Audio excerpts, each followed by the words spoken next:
Right, welcome to Checkpoint. Tonight, news emerging about amending the constitution. Mutava Musimi, who's in the budget committee, saying is asking for 80 million to do a socio-economic audit of it. What are your thoughts regarding this issue? Please do share them with us. Any questions you have, we'll be putting them to our panel tonight on Checkpoint. On my extreme left, I'm told I always get my left and my right wrong, depending on what you're watching. On my extreme left, we have Jasper Mbiuki, who's the Secretary, Legislative Affairs in the Presidency. We thank you. And then we have MP Mwingi Central, Joe Mutambo, who's pushing for this bill, and we'll be getting to hear from you in just a moment. And then, of course, where it all began, Bobby Mukangi, who was a member of the Committee of Experts. Thank you, gentlemen, for joining us tonight. So, to amend or not to amend, let's start with you, Joe, because this is something that you are pushing. Tell us why this bill is coming at this time. Very simple reason that we have a wage bill which you cannot afford. Why do we have this wage bill? Is because we have constitutional requirement to have 47 counties, to have 47 women reps, to have I don't know how many numbers of nominated members of parliament, to have I don't know how many numbers of commissions. They are in the constitution. So if we don't want to go that route, what is the shortcut? Is to amend the constitution and to get it right. As it is today, when you look at what we are collecting, I remember I sat down here with you some time back. That's right. And I told you, you have a pipe of 2 inch, which is bringing water to your tank. And you have a pipe of 10 inch, taking it out. Will you get your tank full? Never. So we are getting all our facts wrong when we say we are going to move the way we are moving, reducing our salaries, or maybe giving donations, like I called them sometimes back. Donations, you're referring to the president's. Because there are no legal Take us? framework Okay. to say deduct somebody's salary, all right? We need to get our acts correct. Let's change the constitution. Let's change it yesterday and have this country moving in the right direction. Everybody is crying, the vice president and deputy president, president, we need. What do we need? We need to change the constitution, period. Okay, let's take it back to where it began. Mutava Musimi is on record as saying that we didn't put a cost to this constitution and therefore did not perhaps get it right in terms of now the way we seem to be suffering with the wage bill. And the Committee of Experts, was this something you overlooked? Not really, and probably even to go back on this constitutional journey, Kenyans will remember that even the Committee of Experts was coming to finalize a process that had been going on for a couple of years. The proposals, the reflections, and the echoes that are in today's document are views, intentions that Kenyans put out, and even the clamor for getting a new constitution, issues to do with devolution, addressing aspects of underrepresentation and misrepresentation, issues of better governance structures, which eventually created the institutions that we have today, better management of our legislative structure. That's why we have a bicameral house as it is today. All these are issues that came from 190, and they started giving these views way back to the Yashpal Gai-led commission. Yeah. So we should not imagine that these are things that people sat somewhere and dreamt of and put out and say this is what is best for Kenyans. These are things that Kenyans did deliberate upon, negotiate. We know we can go back to Bomas. The document that we have right now is not entirely that, but it's part of the journey. And even during the Committee of Experts process, we remember that there were huge deliberations, negotiations, political, civil society involvement, and 190 eventually voting for this document. So that being said, on the package. That being said, Bobby, then should we be amending the constitution right now? It's 4 years on. Do you support Joe Mutambo's move? You know, the constitution itself contemplates, envisages it being amended. Kenyans knew that that was not the perfect order that we did give birth to on the 27th of August in 2010. And that's why there are avenues of ventilating, rehabilitating the document. Do you support the move to amend the constitution though? Probably not now, and not for this reason. Why? What reason do you think would precipitate us amending the constitution? Because the Mheshimiwa here is being driven by what we are calling the wage bill crisis, if I may term it that way. And be that as it may, it's a valid issue to look at.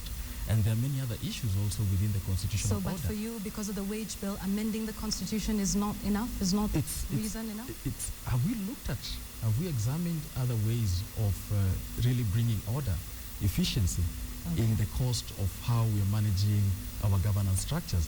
Perhaps after we have looked at all those ways, examined them, then that's when we can look at the order, the constitutional order. But when we look at every problem that we have and then we go and amend the constitution, all the time we say even the wage bill issue, if I may put it, Mheshimiwa knows that this rise did not start from August 27th, 2010. That's right. Right from 2002, there's been this increment in the wage bill. So it would be a fallacy to say that it is the constitution alone that has led to this. And let's bring in Jasper Yuki. What do you think about this? And being, within the Legislative Affairs Department in the presidency, is this something you support, amending the constitution just 4 years into it?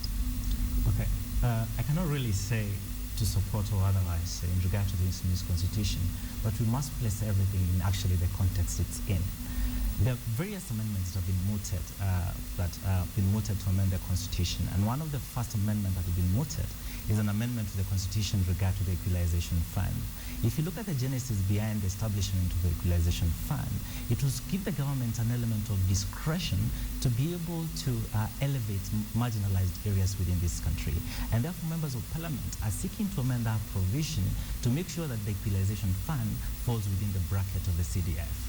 Do I support that amendment? Absolutely not. It actually falls flat on its face. The second amendment is in regard to Article 260 of the Constitution, in regard to the classification of members of parliament, judges and county executives as non-state officers. Yes. Do I support that amendment? Let's look at the unintended consequence of this amendment.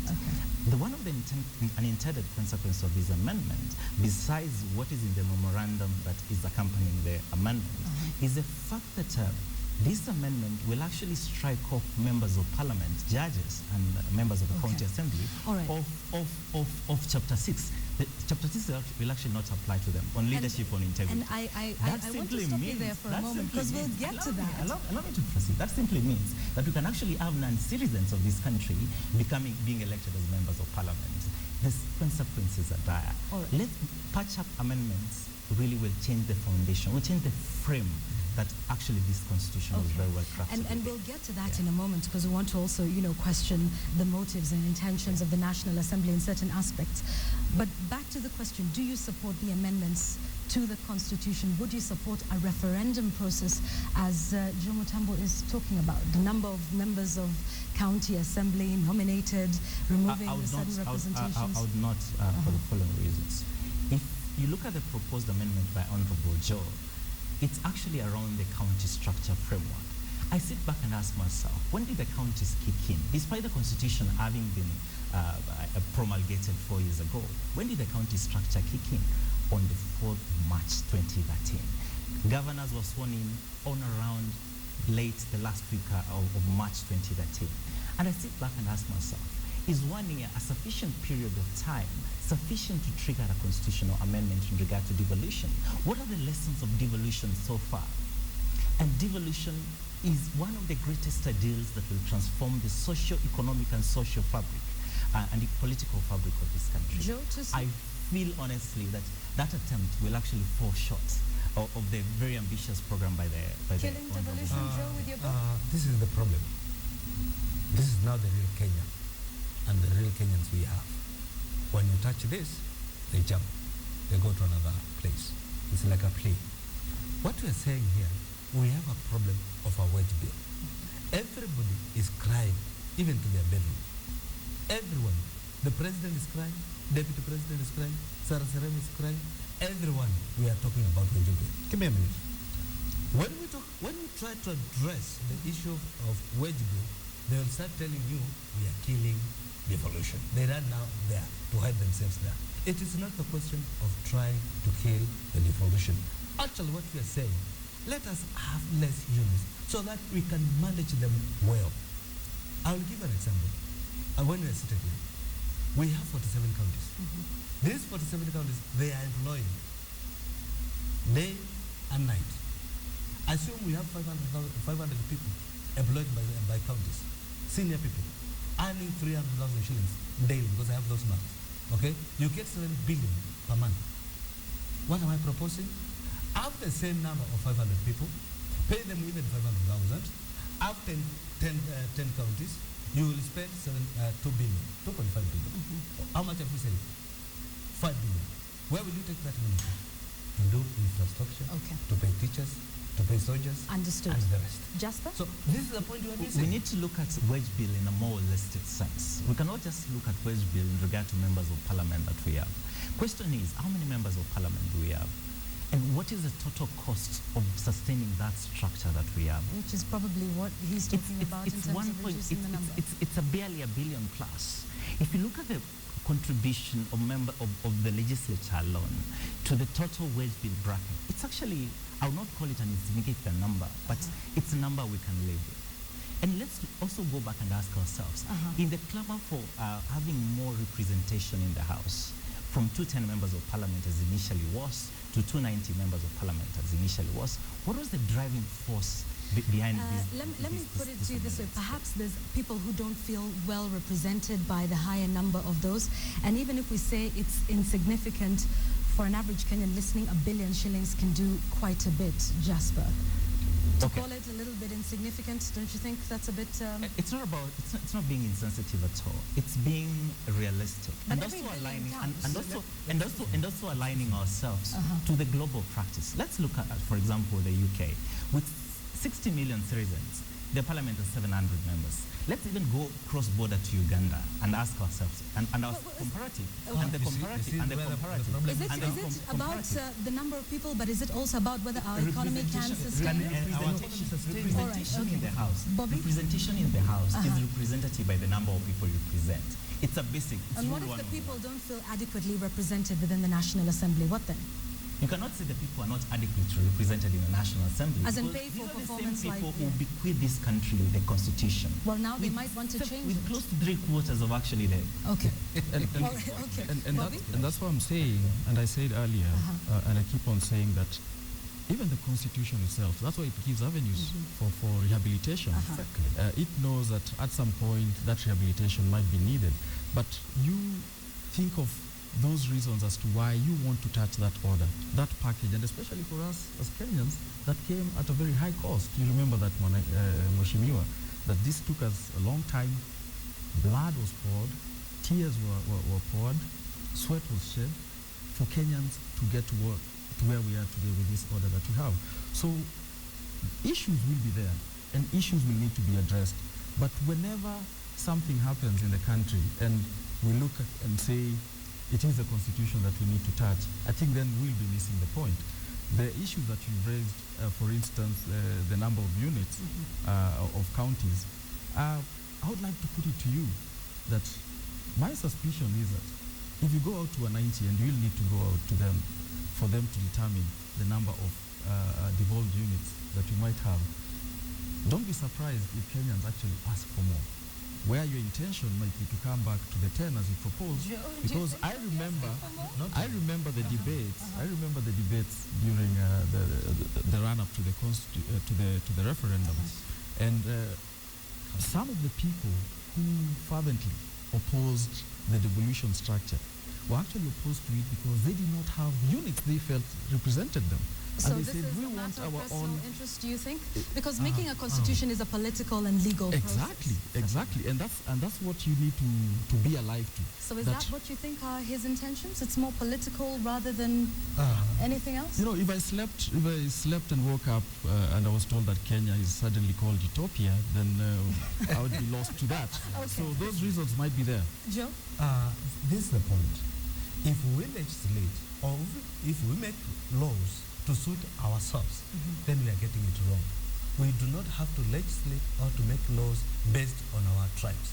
We need to make laws to legislate based on our country. All right, let me ask you this, Mheshimiwa. Many people would say, well, we're not sure we trust the legislature to be the one that is fronting this. For example, there's been the move to amend Article 260 that removes MPs from the process, from the list of state officers, and hence enabling them to determine their own salaries, something which Kenyans overwhelmingly put in the constitution, saying they didn't want members of parliament to do that. Now, on one hand, it looks like parliament makes laws to suit themselves, and now again parliament comes in as the This is why savior. I'm coming in now and saying, no, let us not look like we just want to make laws for ourselves.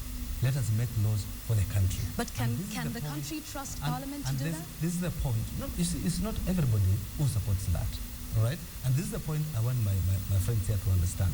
When he tells me that we have devolved, and then he tells me you need to have a big number in parliament, what have we devolved?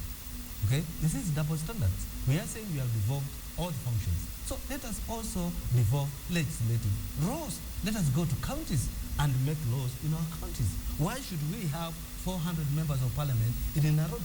Yet we can have a fewer number in Nairobi, okay? And then send other members to send me to my county. I will do good job in my county. All right. Pay me well. Let's talk Let about me be some of there. the Not provisions just of your bill for just a moment. You're talking about the nominated MCAs, nominated senators, in fact, even touching on the issue of women's representation in the National Assembly. You feel that might be unnecessary? I said this before, and I'm going to repeat it, and I have no fear of contradiction whatsoever. Okay? Anything a man can do, a woman can do it better. All right? Why do you create a space for a woman who can do something better than a man, and you don't create a special seat for a man? What are you saying? Hasn't there been a history of women being disadvantaged in terms of making decisions Why? politically, We have moved from that legally? era. Have we? Yes, we have moved. This is imagine in Germany. So do we have a equal chancellor there with a representation of president. women? Liberia. But that's we in have a Germany president. and that's in In Liberia, Mheshimiwa. Liberia, That's we not have in a Kenya. president who is a woman.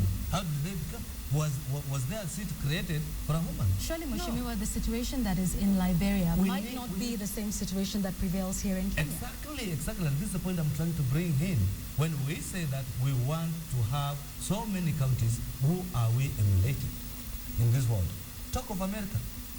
California is bigger than Kenya. They have only one senator, one governor. Go to Sudan here, South Sudan. Their state, they have only 10 states. One state called Jonglei is bigger than Kenya, with only one governor. I mean, we cannot afford to have 47 counties. If our economy can, no problem. Let's have many. But if we do not have that money, look at our revenue collection. We collect 800 billion per year. What is our budget? 1.6 trillion. Where do we expect to get the other money from? Yvonne, if I might jump in just... We'll come to you, Jasper, in a moment. and say, I think unfortunately, I feel that Mheshimiwa is casting doubt on harvest the day after planting. And I think Jasper alluded to this earlier, that if you're going to cast aspersions on the structure that you have, and actually in the almost entirety of the constitutional order that you have today, it will be very, very early in the day to do that. And the other thing is that as we move along, and this again I don't think was lost to Kenyans when they were proposing to have devolution, that from the order that we previously had, and even if, for instance, we had the 10 units that you're proposing as of August 27, 2010, still there would be an increase to the cost of running government. So that was not lost. It was one of the issues that was put forward and debated, but we still, as Kenyans, arrived at the agreement that we have today with that realization that it was going to increase the cost of running government. But we also need to understand that that can be looked at in terms of capital investment, that you are going to invest in these structures. Initially, as we create them, definitely the expenses are going to be huge, but the benefits the eventually. long-term benefits So the is what you're saying? cost-benefit analysis must also be looked at. And that was taken into account? Exactly, when this and was that's being why discussed? Kenyans felt that beyond just the economic benefits which eventually accrue after you get the social, the cultural, and the political structures correctly, then eventually those economic fruits will come to bear. And that is why the other thing we need to look at devolution and the devolved structures right now. And I think, unfortunately, we are very much inebriated with this thought that the devolved structure is a unit that exists to wait for the national government to be bringing money. You know, the way young birds All rest at a nest. I like to bring in But Jasper. eventually these units are units of production that they, at the end of the day, if run well and in the future, should be able to sustain themselves. So if you want to shoot them this early, when they're still nestlings trying to find their wings. Hold that thought, Mheshimiwa. Let's have Jasper in for a moment. Just hold the thought. Jasper? I'll say that the journey of constitutional amendments is not a journey that we should just jump into just like that. And we should actually also look into perspective and learn from our past in regard to constitutional amendments. We should not legislate or even amend the constitution for an event. For example, the court leader, after losing the election, he had the proposal of amending the structure of conducting presidential elections in a way that a parliamentary caucus elects the president. Members of parliament, when they had the standoff with the Salaries and Remuneration Commission, have also moved with speed to actually trigger a constitutional amendment that seeks indeed to entrench or safeguard their interests. And now, again, because of the tough wars between all the arms of government, and there is also the obvious appetite of trying to see whether we can be able indeed to teach the governors a lesson. Constitution-making process really should not be driven by such triggers. And I'd like to really emphasize that we should actually amend the constitution for the benefit of the Kenyan people. If we actually have factual figures, numbers, saying that the cost-benefit analysis of amending these counties to 15, we are saving 200 billion. I'm sure the Kenyan people can be persuaded to take such a move. But as it is, what we are focusing on right now is merely hot air. No, not yeah. So hot air cannot be able to trigger a decision-making process. And again, let's look at the county structure. Counties will be used as vehicles for driving this country. We can only realize that double-digit economic growth by using counties as the vehicles for rapid growth. Counties will transform the fabric of this country. Let's give them time. Let me, actually, I want to ask you a question. You said something very nice. Countries are supposed to depend on themselves. They are supposed to create their own wealth. Okay? Tell me, how fair are you? You tell me Wajir County will ever come from their knees today, okay, and create something on their own. What I'm trying to say, why not? Combine. Why not? I mean, look at our geographical, I think you went to school, and you know how it is, and you know what you can get still in school. Tell me a good reason. Tell me this. You are creating in Kitui, okay, Ministry for Tourism. All right. Tell me, really, today, the Ministry of Tourism in Kitui, how much can we fetch to sustain that ministry? And exactly, in Kitui? probably those So are the what things we are saying. What we are saying is this: let us have smaller units. Let's first build them.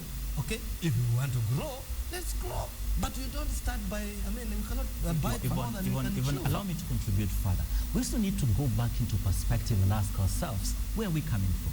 We're coming from a terrain where we had 300 local authorities, 300 local authorities in this country. We had a significant 86% reduction of those local authorities to the 47 counties that we have. That is a huge leap of faith. Let's give these 47 units a chance to flourish and transform this country. We have to look at, I go back to that point, that this is a journey and we're just starting it. And especially when you look at devolution and even these other processes in terms of the number of members of parliament, the number of commissions, have we given them adequate time to be able to deliver what the Constitution and what Kenyans want of them, so that we can be able now to say perhaps a particular commission is not needed. How much time? Probably for commissions which right now in existence for 1 year, 5 years would be a good time for you to make better judgment, where they've been able to make plans, implement them, and then you can judge the impact, the social impact. All right. In having the discussion around this, and obviously this is something that Kenyans are very passionate about, Mheshimiwa, there's, there are claims that, by the way, you could be possibly being funded by State House in this regard, that this is the president's way of trying to get the wage bill down, but it's something that he would have a roundabout way. Can you clarify any of those statements now, whether you're being funded by State House? From State House. I want to send him. If actually the president has some coin to give somebody, he need to give me tomorrow. So I have not received nothing, okay? But if I get, I'll be very happy because I'll run out there and tell people we need to reduce this wage bill. So you're not being funded by State I'm not House in being this funded quest? by anybody. This is my own initiative, and actually I'm not even had a meeting with the president about this issue. That's one. Number two, what I'm trying to do, I'm trying to see we have lost the way. Okay? So we are saying let us keep on moving, and we know we have lost our way. We will come back when we are in the bush. We need to return immediately and get correct where we missed our role. And the point is this: we cannot sustain the economy today with the current. Let me ask you this. With the current. Allow me to ask though, Yes. do you think MPs will support this because you are essentially sending some people home, even if it is to I'm take not saying- effect listen. in the next general election? I am not sending anybody home.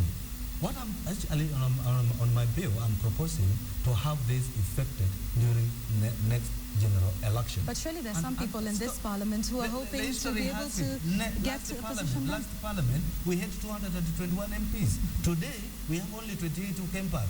So who knows they will come back tomorrow? Nobody knows. When we said we reduced ministries from 48 to 20, we were not targeting any minister. All right? So we cannot So you're argue confident based on- of support I'm within the con- National I Assembly? know we have the members of parliament we have today, they have brains and they reason. They are not selfish. They are my colleagues. I respect them, and I'm not intending to send anyone home. Okay. They will reason together with me. All This right. one I'm sure. Okay. Yes. Final words from you, Jasper. We need in to look just at the about a minute.